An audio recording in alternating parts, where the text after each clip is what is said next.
The magician's the vengeful victim. Marlowe here now, screamed Lando King, the editor and owner of the newspaper where Jim Marlowe worked as a reporter. Sounds like you got Lando really angry, said his friend Lance Alexander, who also worked there. Yeah, Jim said and rushed off to the boss's office to see Lando. Jim timidly opened Lando's office door and walked in scaredly into the room.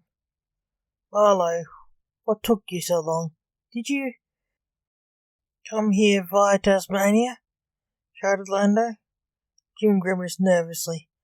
No, sir, said Jim, thinking it must have been the article he wrote for yesterday's paper. It was.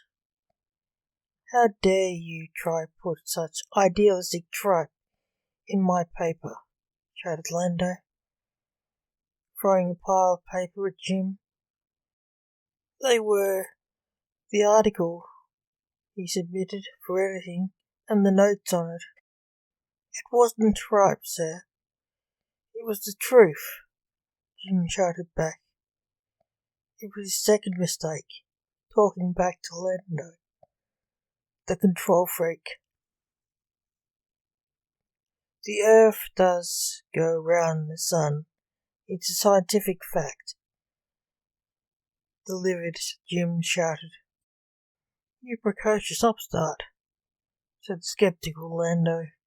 Get out of my newspaper, shouted Lando. See you tomorrow, Mr. King, when you have calmed down a bit, said Jim. No, you are fired. Never stain the floors of my paper again, shouted the furious Lando. You can't fire me. I quit, shouted Jim.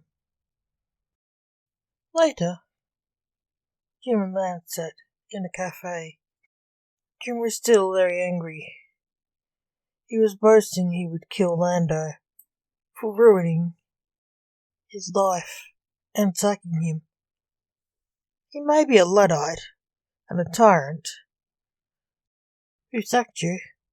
It doesn't mean he deserves death, said Lance.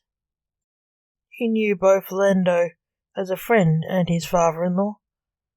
You are biased. He's married to your daughter, said Jim. Maybe, but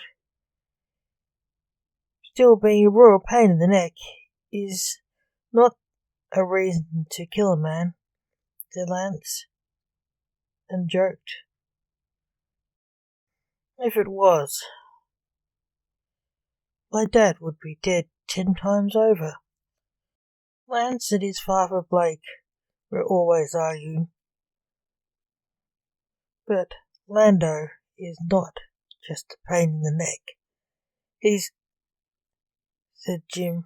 Lance smiled, reading his mind. He read minds, Lance did. He is. I agree, but still I couldn't see the necromancer killing him for it, said Lance. The necromancer was the avenging angel of fate who killed only bad people. Later they had a walk. On their walk, an odd thing happened. They were stopped by the before-mentioned necromancer. Who the hell are you supposed to be, Charlie? Said Lance to the necromancer. I'm the necromancer, not Charlie, said the necromancer. I doubt that, muttered Lance.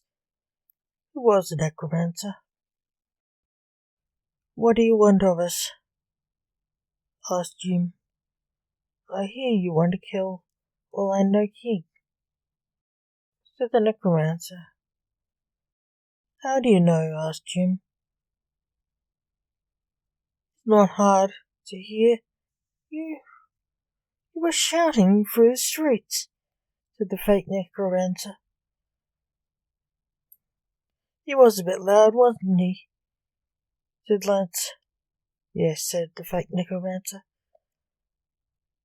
Do you want to kill me for it? Asked Jim. No, I won't hurt you, said the fake necromancer. Why did you stop us? Said Jim. To tell you, if you harm one hair on Mr. King's head, I will kill your friend Lance Alexander, said the fake necromancer. Yeah, right, you would, said Lance, unsure who it was, threatening him. Don't be like that, said the fake necromancer. What has Lance done that you'd want him dead for? Jim asked. What hasn't he done? Said the fake necromancer. Lance glared at his impersonator. Who are you?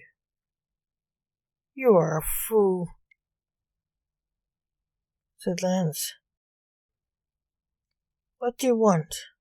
To kill Mr. King and have your friend murdered by an insane lunatic? Said the fake necromancer. I don't want my friend dead. I won't kill anyone, said Jim nervously.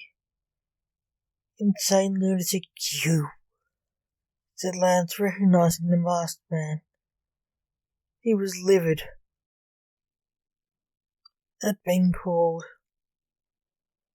an insane lunatic.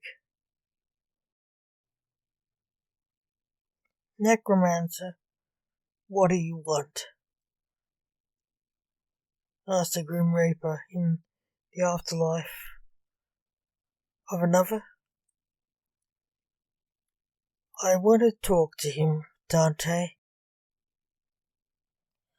said Lance, the necromancer. He's busy working. Go away, Dante said. He's always working when he's not threatening my life, posing as me, Lance said. He did what? Asked Dante. The man who was referred to walked out of his office. You insane lunatic. I saved Lando's life. You have no gravitas, no charisma for an enchanter. You can't scare anyone into not killing a spider, let alone a friend, said the man. You were posing as me, Dad, said Lance. Well, you would look rather stupid threatening yourself, said Blake, Lance's father. Why would I threaten myself? Said Lance. You are welcome for my help, boy. Tell me next time. I could have killed you, said Lance. I'm overdying. It's overrated, said Blake, who died a lot to become a reaper and returned to life too.